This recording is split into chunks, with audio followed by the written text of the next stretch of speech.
Hey, what's going on, Guardians? TBL here from Planet Destiny, and in today's video we're going to be taking a look at the Clever Dragon Legendary Iron Banner Pulse Rifle.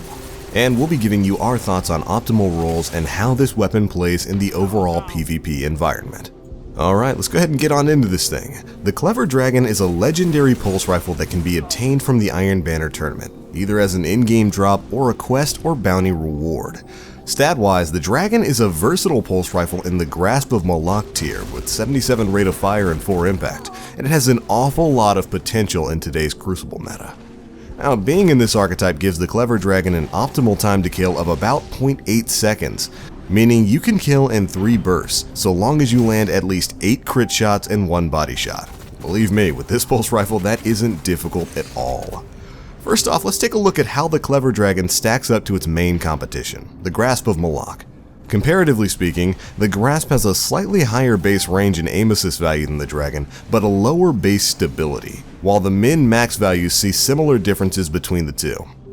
Don't let some of those lower stats on the Dragon deter you. This weapon performs pretty well in the Crucible, and it's a pretty suitable alternative for those of us who don't as of yet have a God Roll Grasp or a Waltz.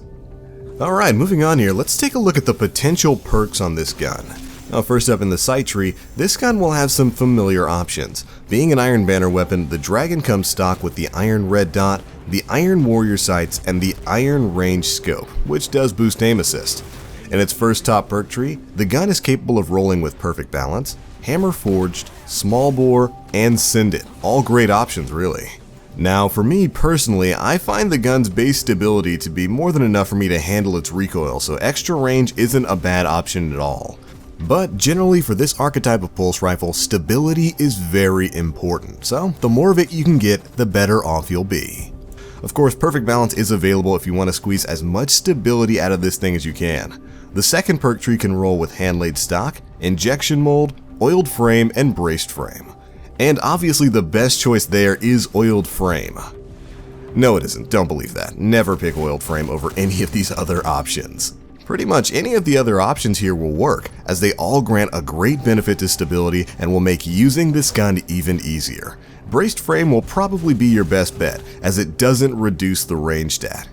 Alright, on the next top tree we've got Snapshot, Lightweight, Quick Draw, and Armor Piercing rounds, while the bottom tree can grant you Feather Mag, Appended Magazine, Casket Mag, and High Caliber rounds. Now, whether you get Snapshot, Quick Draw, or Lightweight, all of them can serve you pretty well here. Finally, we've got Counterbalance, Rangefinder, Hidden Hand, Head Seeker, and Glass Half Full rounding up the last top tree option, and Unflinching, Feeding Frenzy, Secret Round, Life Support, and Outlaw on the bottom.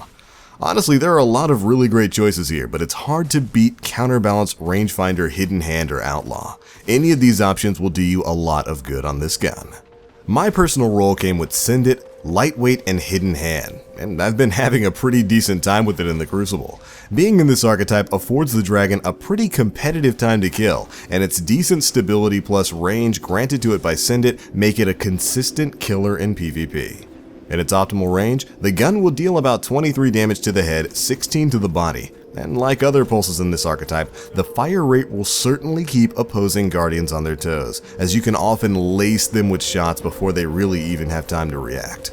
The Clever Dragon performs pretty well up against the other Crucible mainstays like the Palindrome, the Hawksaw, and yeah, even the Grasp of Malak. The gun's ease of control makes landing those all too important headshots pretty simple. And its decent base range stat means you can pretty dominantly hold down mid-range encounters. And again, just like the Grasp, stability is going to be your best friend on this gun. It's pretty good at mid-range if you've got a decent enough stability stat on it. But you've got to be very careful when you're facing off against those scout rifle and hand cannon users. You're going to have to be super accurate and land your precision shots if you want this thing to shine. Now, as with most primaries right now, this gun pairs really well with a shotgun or a sidearm, and so long as you stay comfortably in mid-range, this gun will serve you well. The Clever Dragon's naturally high aim assist and easy to control recoil all make it a worthwhile weapon in my opinion, and its shortcomings generally lie with its lower base range and magazine size when compared directly to the Grasp of Malak. But if you can get your hands on this weapon with a decent enough roll, I'm certain it'll be a mainstay in your arsenal. But alright, that's it for this one, Guardians. Be sure to let us know what you think of the Clever Dragon Iron Banner Pulse Rifle down in the comment section below. Do you have one? What's the roll on that thing? Can't wait to read you guys' thoughts and opinions down in the comment section below. And as always, I am the Blacklink. You Guardians, stay frosty.